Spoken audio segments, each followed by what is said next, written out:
Hello everyone, কেমন আছেন সবাই? আশা করছি সবাই ভালো আছেন, সুস্থ আছেন। আমরাও ভালো আছি। আমি মৌমিতা। আমার নতুন আরেকটি ব্লগে আপনাদের অনেক অনেক স্বাগতম। আজ মঙ্গলবার, বাজছে এখন প্রায় সকাল 11টা। আজকে সকাল সকাল বেরিয়েছিলাম বাজার করতে। আমরা লন্ডনে যেখানে থাকি, আমাদের ঘরটা একেবারে রাস্তার উপরে, জানেন, মানে পুরো একদম মার্কেট এরিয়াতে। আপনারা যারা আমার ব্লগ নিয়মিত দেখেন তারা জানবেন, আমার ঘর থেকে বেরোলেই সমস্ত দোকানপাট একেবারে হাতের কাছে। তাই প্রথমবার এসে এই জায়গাটা আমাদের খুব পছন্দ হয়েছিল। এই দেশে থাকলে যে অসুবিধাটা মোটামুটি বেশিরভাগ লোককেই ফেস করতে হয়, যে দোকানপাট বাজার অনেকটাই দূরে, আমাদের সেটা খুব একটা ফেস করতে হয়নি। কিছু একটা প্রয়োজনের জিনিস ফুরিয়ে গেলে সেটাকে কেনার জন্য সপ্তাহের ওই একটা ছুটির দিন বা উইকেন্ড অবধি অপেক্ষা করতে হয় না। তাই রোজই কিছু না কিছু কেনাকাটা আমাদের লেগেই থাকে। আজকে মেনলি বেরিয়েছিলাম ওই কিছু সবজি আর ফল কিনতে। তবে ওই কিনতে গেলে এটা ওটা মনে পড়ে যায়, তো দুধটা একটু ফুরিয়ে গেছিলো, এক ডাব্বা দুধ নিয়ে নিয়েছি।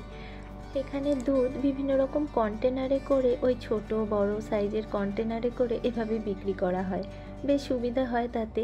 এখানকার লোকজন আবার দুধটাই খেয়ে নেয়। আমরা আবার দুধ সব সময় ভালোভাবে জাল দিয়ে নিই। সবাই এখানে দুধটা খায় দেখে আমিও ইভানকে খাইয়েছিলাম। সে ছেলের অ্যাসিডিটি হয়ে বমি করে একাকার কাণ্ড।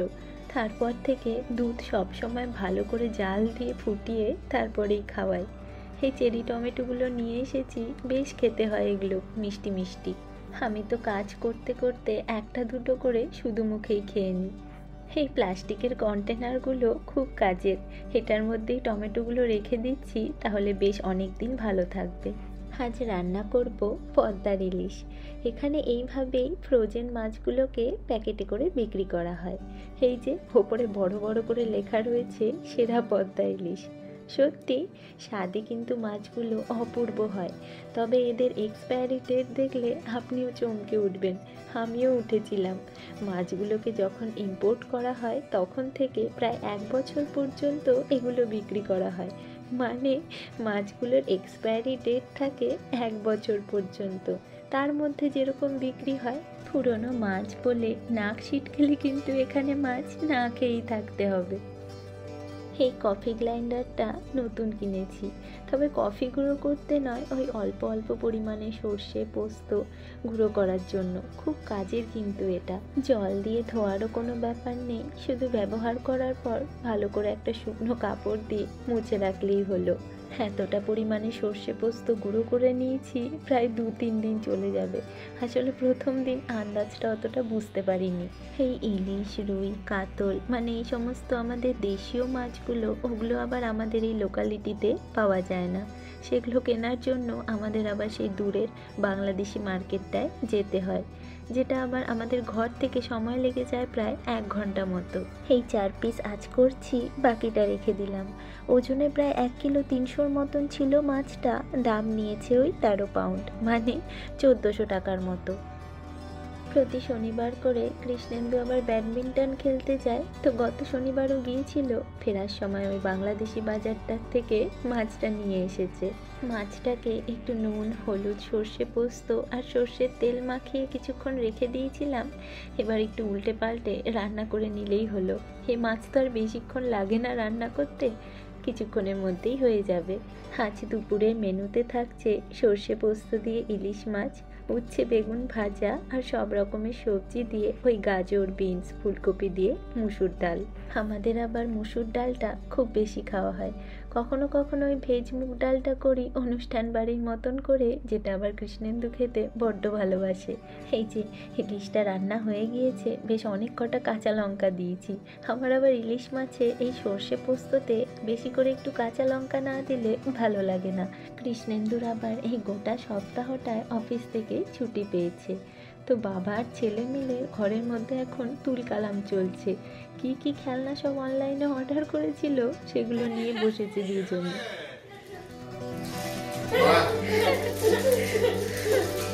এরকম করছো কেন বাবা? তোর দ্বারা ডাক্তার ফাক্তার হবে না, ঠিক আছে? তোকে গাড়ি চাকা বসলে ডক্টর কিনতে ফেলে দিল, গাড়িটা বের। তাই তো দেখছি। সবসময় আমার ওষুধের বাক্সটা ধরে টানাটানি করবে। তো তাই জন্য ওকে একটা খেলনা ডক্টর কিট কিনে দিয়েছি। তো সেটা ফেলে গাড়িটা দেখে কেমন করছে দেখুন। ওর শুধু গাড়ি গাড়ি আর গাড়ি, এত গাড়ি হয়ে গেছে ঘরের মধ্যে যে গাড়ির একটা দোকান দেওয়া হয়ে যাবে।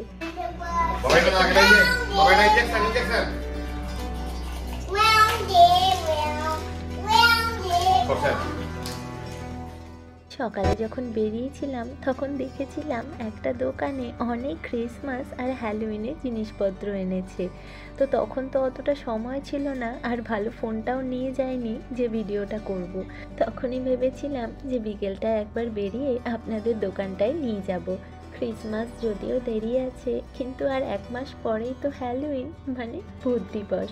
ওই আমাদের যে ভূত চতুর্দশী হয় না, এদেশে সেটাই হলো হ্যালোউইন। ভূত দিবসকে এদেশের লোকজন আবার খুব ঘটা করে সেলিব্রেট করে থাকে। সব বাচ্চারা, শুধু বাচ্চারা নয় বড়রাও ওই দিন ভূতের বিভিন্ন পোশাক আর মেকআপ করে ভয়ঙ্কর ভয়ঙ্কর সেজে বাইরে বেরোয়, পার্টি করে। তবে বিশ্বের এখন প্রায় সমস্ত দেশেই এই দিবসটাকে অল্প বিস্তর পালন করা হয়। তবে পশ্চিমা বিশ্বের দেশগুলোতে খুব জাঁকজমকতার সঙ্গে এই হ্যালোউইনকে পালন করা হয়ে থাকে। ভূতের আবার কত রকমের শোপিসও এসছে দেখুন, অনেকগুলো দেখি আবার বিক্রিও হয়েছে। আসলে ক্রিসমাস আর ইস্টারের মতো এটাও এদের একটা জনপ্রিয় উৎসব। হ্যালোউইনের এই দিনটার উপলক্ষে ঘরবাড়িতে এরা ভূত রিলেটেড বিভিন্ন জিনিসপত্র দিয়ে ডেকোরেশন করে। কি ভয়ঙ্কর ভয়ঙ্কর সব মুখোশ এনেছে দেখুন। আমরা এই সমস্ত মুখোশগুলো প্রধানত ব্যবহার করে থাকি ওই হোলির দিন। তবে সব থেকে আমার এই ভূত মশাইকে খুব পছন্দ হয়েছে। আপনাদের কাকে পছন্দ হলো আমাকে কিন্তু অবশ্যই জানাবেন। আপনারা হয়তো সকলেই জানেন হ্যালোউইনের সাথে সম্পর্ক রয়েছে একটি সবজির। জনপ্রিয় এই উৎসবটির অন্যতম আনুষঙ্গ হলো মিষ্টি কুমড়ো। কিন্তু হ্যালোউইনের সাথে মিষ্টি কুমড়োর যোগসূত্রটা কোথায়, এ নিয়ে যদিও অনেক ধরনের মতভেদ প্রচলিত রয়েছে, বলবো একদিন আপনাদের। এ নিয়ে বলতে গেলে এই ব্লগে বলার সুযোগ হবে না, কারণ গল্পটা অনেকটাই বড়।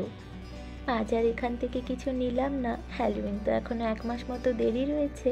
মাঝখানে একদিন এসে ঘর সাজানোর জন্য কিছু কিছু জিনিস নিয়ে যাব।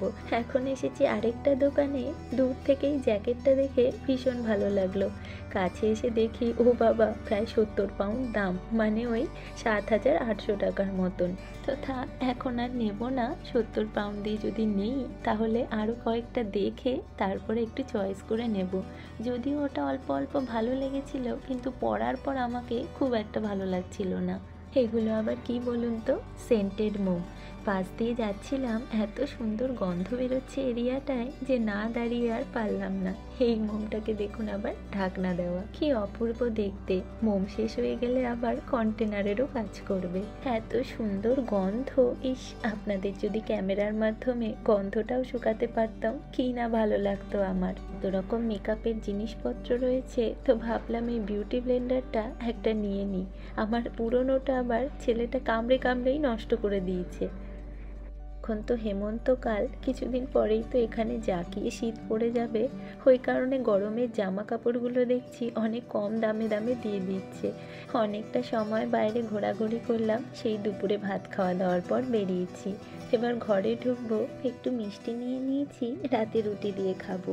ওই লাল রঙের চমচমটা হলো আবার রোজ চমচম, বেশ একটা গোলাপ গোলাপ গন্ধ রয়েছে, আমার তো খুব খেতে ভালো লাগে। আর ওই কালো রঙের মিষ্টিটা নিয়েছি কৃষ্ণেন্দুর জন্য, আর সাথে একটা বালুশাই, আর ওইদিকে একটা সন্দেশ, আর নিচের দিকে যেটা রয়েছে সেটা হলো বিউলির ডালের লাড্ডু। ইভান আবার মিষ্টি খেতে খুব একটা বেশি পছন্দ করে না, ওর জন্য অল্প করে নিমকি নিয়ে নিয়েছি। ভিডিওটা তাহলে আজকে এখানেই শেষ করছি। এখন দেখি রাত্রে খাবারের কিছু ব্যবস্থা করি। চলুন, ব্লগটা তাহলে আজকে এতটুকুই রাখছি। ব্লগটা ভালো লেগে থাকলে লাইক করে দেবেন। আজকের মতন তাহলে টাটা।